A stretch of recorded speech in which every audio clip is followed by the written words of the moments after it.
Saviez-vous que l'accumulation de gaz à effet de serre, ou GES, dans l'atmosphère est responsable de la modification à long terme des conditions météorologiques communément appelées changements climatiques? Face à cette problématique, la Ville de Laval s'est dotée de moyens pour diminuer les émissions de gaz à effet de serre sur son territoire, notamment par le programme de compensation des gaz à effet de serre liés à la construction de nouvelles rues et à leur développement, par l'achat de crédits de carbone. Cette mesure est une première dans le monde municipal québécois. L'adoption de la politique de l'urbanisme durable est voulu citer. Cette démarche municipale qui s'échelonnera sur plusieurs années vise à orienter le développement de secteurs plus denses, multifonctionnels et conviviaux qui favoriseront le transport en commun et les déplacements actifs. Les objectifs de qualité de l'environnement naturel, du cadre bâti et du design urbain seront également maintenus. Le plan de mobilité durable de la Ville de Laval et de la Société de transport de Laval propose une série de mesures liées au transport qui permettront d'ici 2031 la réduction par habitant de 50 % des émissions de gaz à effet de serre. À Laval, chaque citoyen émet en moyenne 5 tonnes de CO2 par année. Ceci équivaut aux émissions d'une voiture parcourant environ 23 000 km, soit près de 5 fois l'aller-retour Laval-Floride. Le graphique suivant présente les principales sources d'émissions de GES de Lavallois, soit le transport, le chauffage et les matières résiduelles.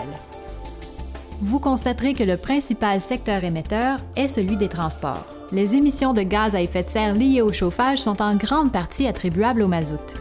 C'est pourquoi le remplacement d'un réservoir au mazout par un système de chauffage électrique ou le passage à la biénergie est souhaitable pour l'environnement.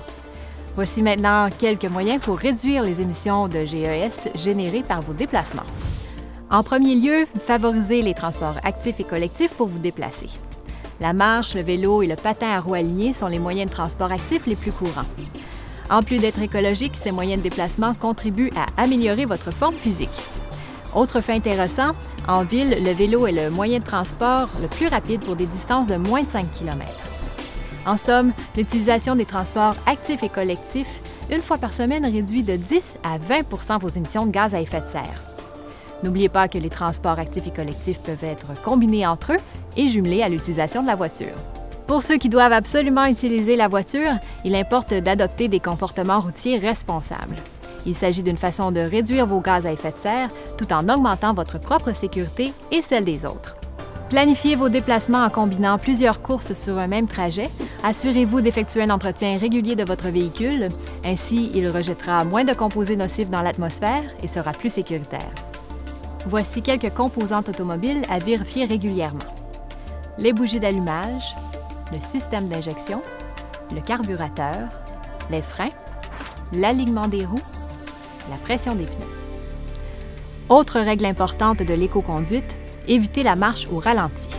Cette pratique qui consiste à laisser tourner le moteur lorsque le véhicule est immobile engendre une consommation d'essence inutile en plus de contribuer à la dégradation de la qualité de l'air. À ce sujet, saviez-vous que lorsque votre véhicule est immobile plus de 10 secondes, il est plus avantageux d'éteindre le moteur? En hiver, pour réchauffer votre moteur, il suffit de rouler à basse vitesse sur les premiers kilomètres. Sinon, vous pouvez également vous munir d'un chauffe-moteur. En été, ouvrez vos fenêtres plutôt que d'utiliser la climatisation. Le choix de votre véhicule a également un très grand impact sur vos émissions de gaz à effet de serre. Voilà pourquoi, au moment d'en faire l'acquisition, il est important de vous informer sur son rapport éco-énergétique. Au moment de l'achat, gardez aussi en tête que les options et accessoires ajoutent du poids ou exigent une puissance supplémentaire du véhicule, ce qui augmente par le fait même sa consommation de carburant. Pour plus d'informations, n'hésitez pas à consulter le Guide des pratiques éco-responsables dans les transports, offert sur le portail Internet de la Ville de Laval. Rappelez-vous que chaque petit geste compte pour réduire vos émissions de gaz à effet de serre.